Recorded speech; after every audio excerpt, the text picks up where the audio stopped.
Okay, so today what we're going to do is we are going to be working in the garage. We're going to start building our chicken tractor for the meat birds. Basically, we're going to build a Salatin style or Salatin inspired chicken tractor. If you know about chicken tractors, there's 1,000 different variations. But there's two main types that people tend to build, and that's a Salatin style or a oh man, I can't remember the other. Oh, Sascovich style. So there's two styles. The Sascovich style has a tall roof that you can walk into, and that is nicer if you're going to need to be going in and out of the tractor often. A lot of people use them and like them. We're going to build a Salatin style, which is a little shorter one. So basically, my version is going to be much smaller than what he built. So he built, Joel, I think is his first name, Salatin. I think it's from Polyface Farm, builds really big ones. So they, they're many feet wide, not many feet long. They're meant to be moved with either a tractor or some other mechanism. But basically the idea of a chicken tractor is that you put the chickens in it and then you move it daily to a new patch of grass. So if it's a square, like ours is going to be about 8 feet long by about 7.5 feet wide.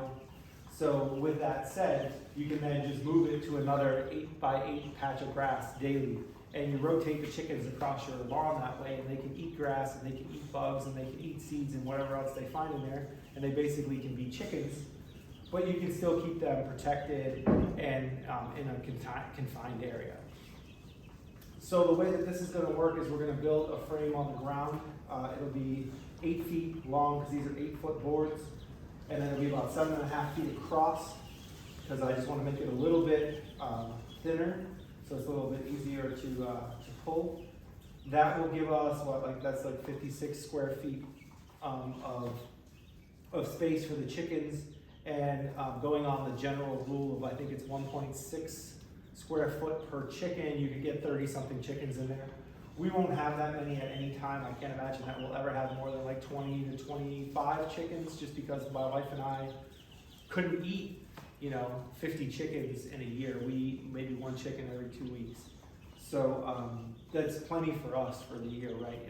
Or if we did have to grow more for some reason, if we started raising out chickens for friends or neighbors, we could always just do 2 batches a year, right? Because these guys only take 8 to 9 weeks to grow out, and we could definitely get 2, maybe even 3 batches in a year should we ever need to. So we're just going to build one of these. It's going to be 8 feet long by 7 to 7.5 feet wide, and it'll be 2 feet tall. The bottom beams here are pressure treated.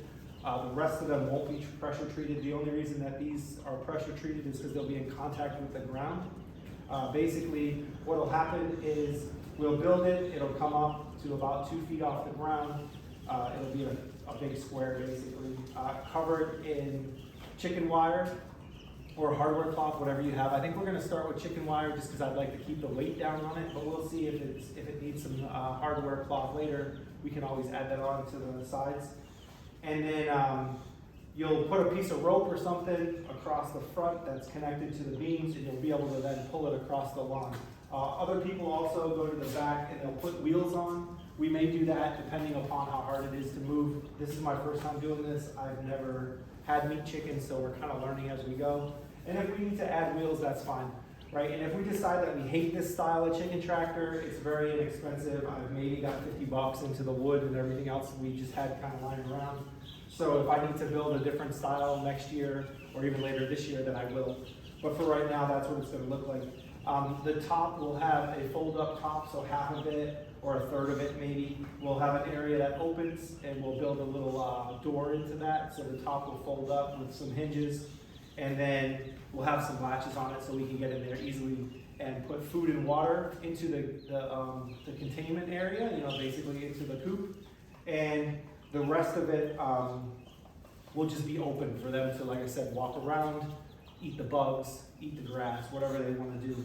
Depending on how the chickens act, I've read that a lot of the times the Cornish cross chickens are just kind of big and lazy and they don't really like to jump or fly or do anything. We probably won't put a roost in there, but it's possible that we might just add something so that they can hop up and sleep off the ground should they want to. It doesn't sound like they need it from everything I've seen online and everything I've read, but I don't know, it seems to me like it might not be a bad idea to put a roost across it just so that they do have some place to sleep up if they'd like to. We'll see how that works out. But yeah, we're gonna get started here and we're going to lay this out and then go ahead and start, assembling it. Like I said, the base is going to be 2 8-foot 2x4s and then 2 2x4s that were 8 foot but cut down to 7 foot across the front and the back to make it a little skinnier than it is longer, just for the ease of movement. Okay, once I get it laid out, we'll check back in. Okay, so we have the 2 pieces here cut at 7 feet across. So the width here will be 7 feet. Basically what we're gonna do is, we're gonna take a measurement in from the end of this a little bit. So basically what's gonna happen is we're gonna drill a hole through here, through the end here, watch out here, through the end of this wood here, and then we'll be able to attach our rope to that. So think of these as like handles. So what I'm thinking is probably about 8 inches down from the end is where we'll make our mark on both sides. And that'll be where we mount the piece of wood. The end of the wood will go at the 8-inch mark there. As long as we get a nice square corner there, it should be fine because we measured the same on both sides. It should match all up. So we can mark at 8 inches here. There we go. Now we have our 2 8-inch marks. We can start assembling the pieces. Basically what I'm going to do is, to get started at least, is just take a corner square, one of these clamps, these corner clamps, put this on, tighten it down, put a couple screws through, and just hold it together.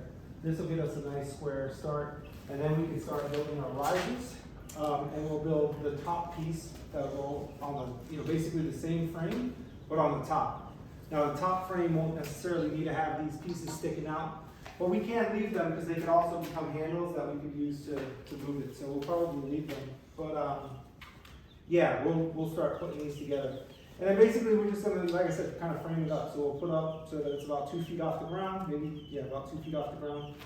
And then do that all around. And then we'll put our top piece on, we'll screw it all together.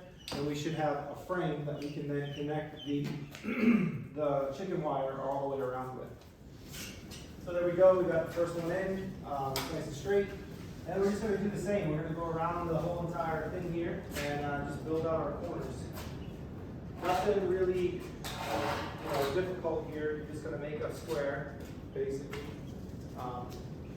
Put your wood on the same direction, right? So you wanna make sure that if your outside beams are outside, you mount them to the outside here as well. You don't wanna mount them half and half.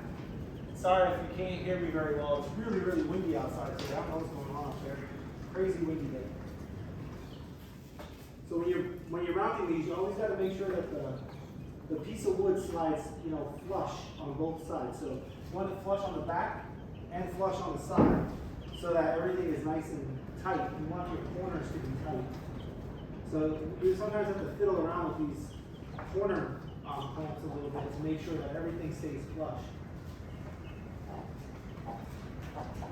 What I like to do is hold my hand over the wood so that I can put a finger on the back flush point as well as on the top flush point. I put my thumb on the top and my finger on the back.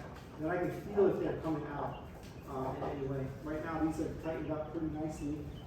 Yeah, just keep giving it a feel when you're doing this to make sure it's not coming out of flush.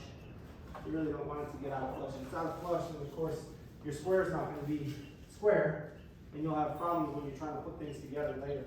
Some of these construction timbers are not perfectly square, right? Like they're gonna have bows and they're gonna have cups and they might be off by a little bit, and that's okay. You don't need it to be absolutely perfect. You just don't want it to be like way off so that you can't get things to go together later. Now up here, what we're gonna do is, like I said earlier, we're gonna mount these corners at the spot there. Yeah, so this guy has like a lip here that's meant to hold things, but that lip kind of gets in the way when you're trying to do this. So I don't think we're going to be able to use this clamp to do this. Let me go get my other clamp and see if we can make this work. Okay, so this one might work better. Let's see. So we can put it on like so, yeah. So this will work. So this one's a little different, right? It doesn't have this piece in the bottom, so you can clamp this on a little better.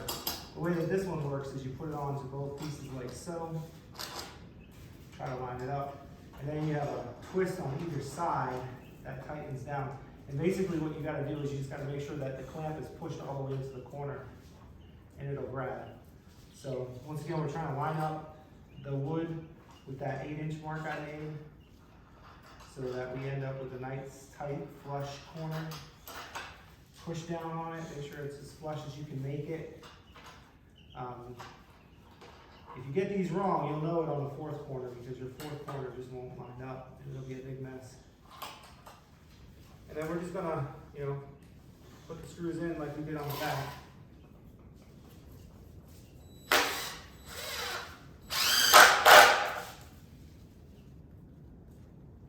But you don't like that.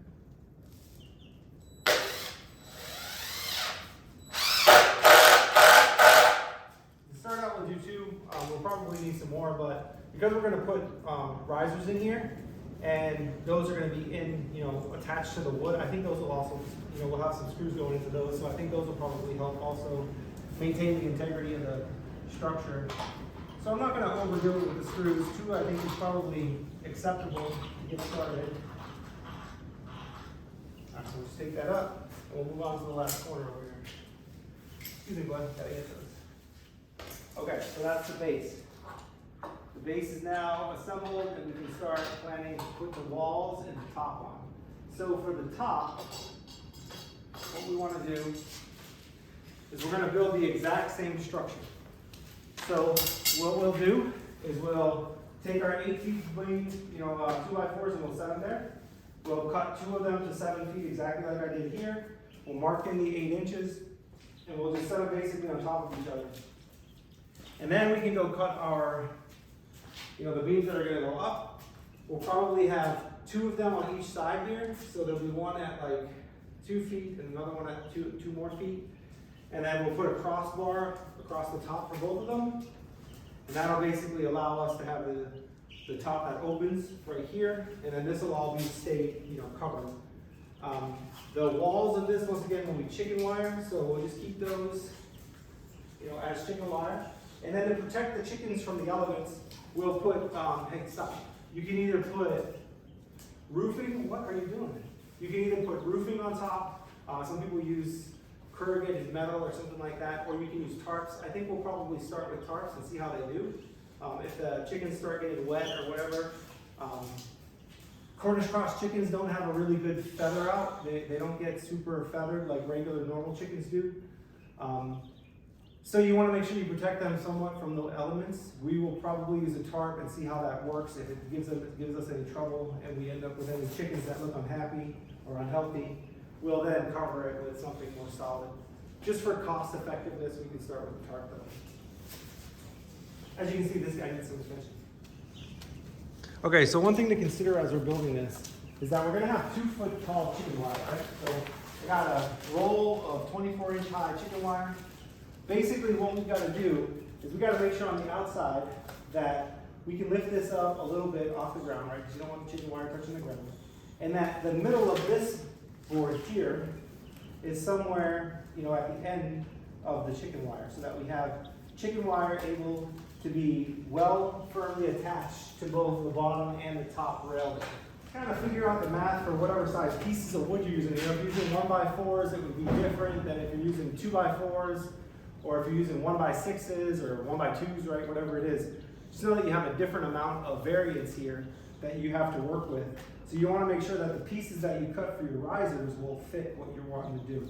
And basically what you want is you want your risers to try to be as close to flush as possible with the top of the 2x4 here at the top, so that you can get a nice solid connection, but not flush to the bottom of the bottom frame, because you don't want these 2x4s touching the dirt, right? These will just soak up water, especially because they're going to be this way, right? The beams will be, and they'll be sitting there. They'd soak up water in the end drain, and it would rot these within just a couple of months, right? They would start rotting. So if they're off the ground a little bit, now they still will get moist, and of course this is going to rot faster because it's not pressure treated, but you can probably make these last a lot longer if they're not in direct contact with the ground. So I'm gonna keep them off the ground about an inch, maybe an inch and a half, so that we have a little bit of air under there. Only grass would touch it most likely, and that way they can stay and hopefully not rot super fast. All right, so we're gonna cut these at 24 inches, take a look, see what it looks like, and see how they fit. So one mistake that I made here, as I spoke about earlier, is that I got the wrong size 2x4s. I thought I bought 8-foot 2x4s, but I bought like 7.5-foot 2x4s. And that really does cause a problem, right?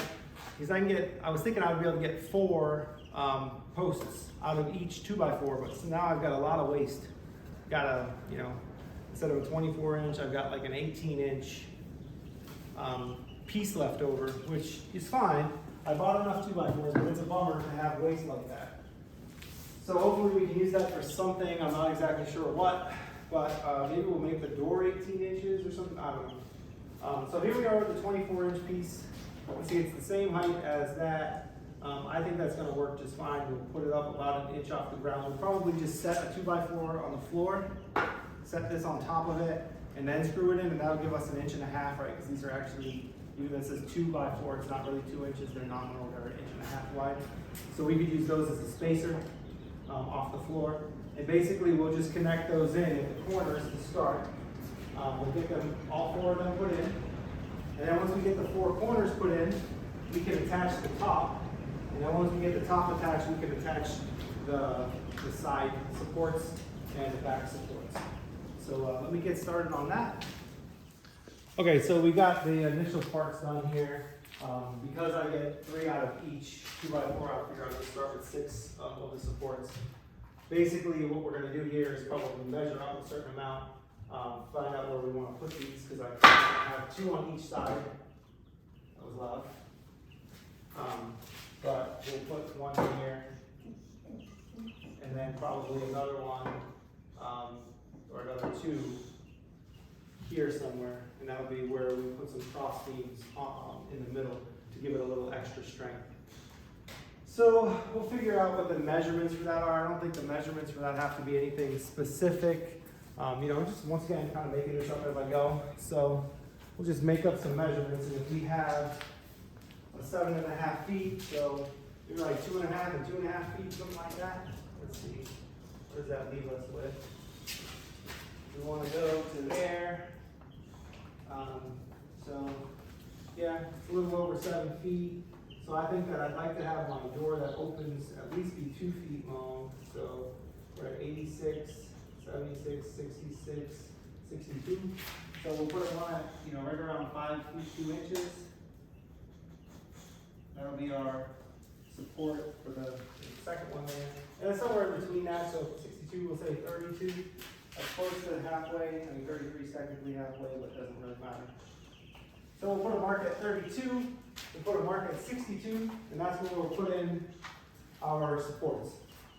32 and 62. So let's do that on the other side as well.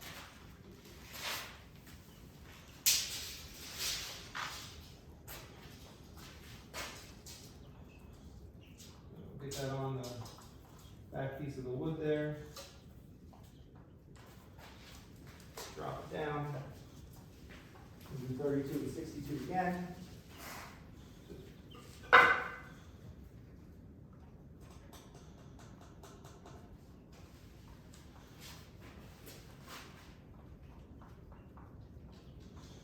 Alright, so now we have 32 and 62 marked on all of these. That's for the top. We'll have to do the same thing for the bottom. And then we'll know where we're going to be screwing everything in. So the ones in the corner, of course, you don't have to mark, right? Because they're just going to get pushed tight into the corner here. And I think I'm going to go this way with them into the corner. So I want them to be oriented this way, not this way. I think that most of the pressure when we're pulling it should pull it that way. So we probably want the string pointing that way. In my head, that seems to be the right way to go. I could be wrong. Feel free to leave a message in the comments if you think that there should be a different way to do this. But I think that should be about right. So we're going to take the top frame off for a second here. Go ahead and get the bottom frame marked up where we're going to put our support beams, and then go ahead and start screwing all these in. Okay, so let's talk about how we got these pieces going in. did the first one over here, pretty straightforward, but I figured I'd just explain it a little better than the way I did earlier. So to get this to work and keep it straight, what you want to do is have a flat surface that you're working on, which my garage door and my garage floor is pretty flat, so I'm pretty sure I should end up pretty close to square. Take the beam that you're going to put as your corner beam, take a 2x4 piece, doesn't matter which one you're going to use, right? As long as it's a piece that's the right width and it's consistent across all the pieces that you do. Put it against the floor. So I'm basically just setting it on the floor. And then what I'm going to do is push it into the corner, and I'm going to set this piece on top of it. And what that's doing is giving me that 1.5 inch spacing that I need off the ground so that it doesn't get wet. And then I'm just driving some screws through. So what I'm going to do is I'm going to drive 2 screws through this way, 1 this way, and 1 this way. That gives it 4 screws to hold it from all different angles, and that should be enough to hold it steady. And then once we tie it all together, right, we'll put some corner bracing in as well. But for right now, we just kind of want to get it to hold. Make sure you're nice and tight. Get it in there, and just do that 4 times. There we go. Now we have 4 pieces of wood, 4 screws in there, and that's really tight. It's not going anywhere. So let me show you what that looks like, so you can see it. Okay, so here's what it looks like. Basically what we had here was we had a piece of 2x4, and this 2x4 is better on this side. We had a piece of 2x4 set in there underneath it, and then we mounted it up like that, right? So basically what that's doing is just creating the gap off the ground for us so that it's the width of that 2x4, right? So 1.5 inches or 1 3/4 inches, whatever a 2x4 actually is off the ground. So, you know, some grass will probably touch that for sure, but it won't be sitting in the dirt. Like this could be sitting on the ground, getting wet.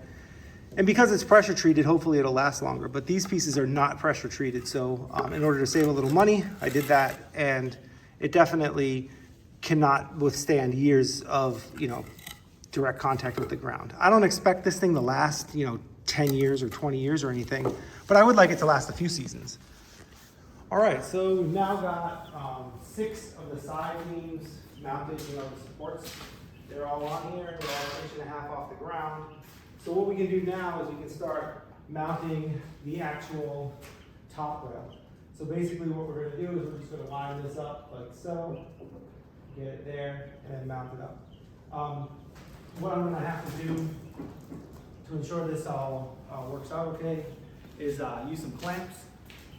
Get it mounted to the middle one, then mounted to the front one, and mounted to the back one, or whatever order, right? But just use some clamps to try and get it nice and straight. So we'll take out some clamps here, along with a lawn tractor, and then try to find what looks like it's going to be the straightest edge to get this going. Yeah, that looks like it'll probably work. And then yeah, we'll clamp it to the back one, the middle one, something like that. I'm working by myself here, so get it clamped in the right spot. Always the easiest thing to do, but that's what clamps can do for you. Get that one on there, and we'll get the one on the back set. Once we get the one on the back set, we should be able to align the rest of them. So that's getting close to being tight enough. Yep, that's pretty good. We'll get this guy moved up a little bit to support us in the middle. So you want to move those to the top as well. It'll be easier that way. Nice and straight. Yep, just like that. It's not at the back and the middle set. They're pretty flush. Pretty good on this end here. Maybe you could go a little bit the other way, so if I can't scooch this down just a teeny little bit. Yeah, there we go. That's close enough. Okay, so now we got that set. What we can do is screw in this front one, get it all set, nice and flush, get some screws in there, and then go around and do the same thing all the way around. All right, so the base part of the frame is now complete. I do still want to put one more riser here and there, but I'm gonna probably get some lunch here. So this is all put together. I did have one cut that was wrong.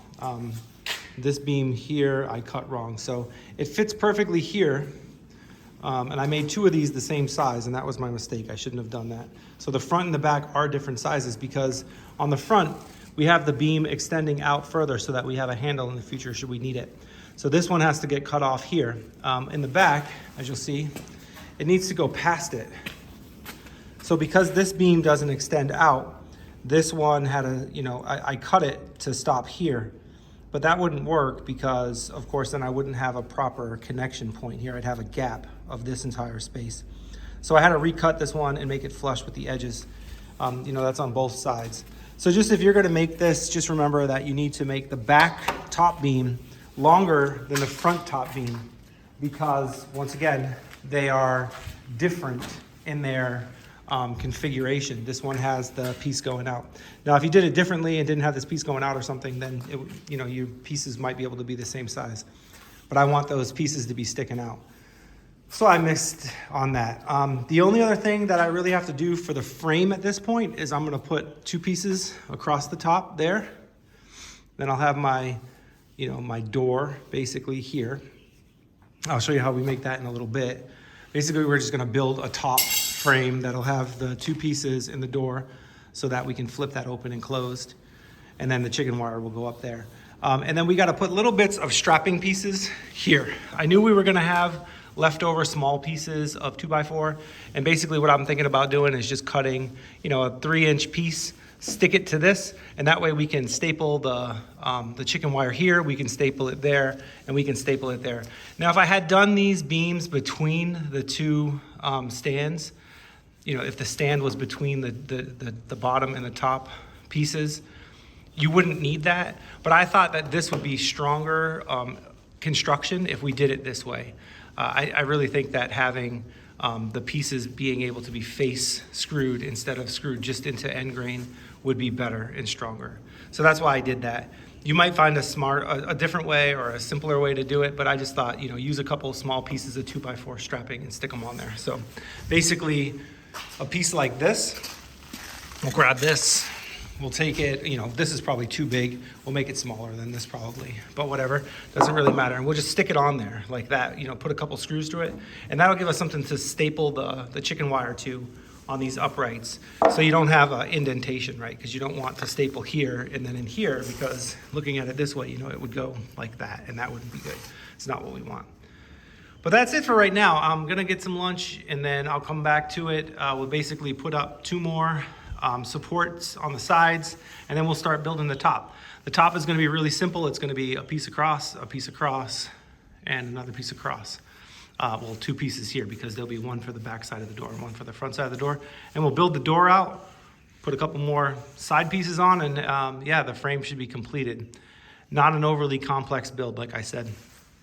And as of right now, it's still pretty light, so I'm hoping that it stays pretty light. This is totally liftable. I can lift that and pull it. So once I get the ropes attached, a rope attached to that one and that one, and then run the rope through, I'll use that as a handle so I can pick it up, pull it back, and drag it across the grass. And if it's real heavy and it becomes a problem, we'll put a couple wheels on the back. In the future, I'll just go buy those. But I figured I'd give it a try first without it.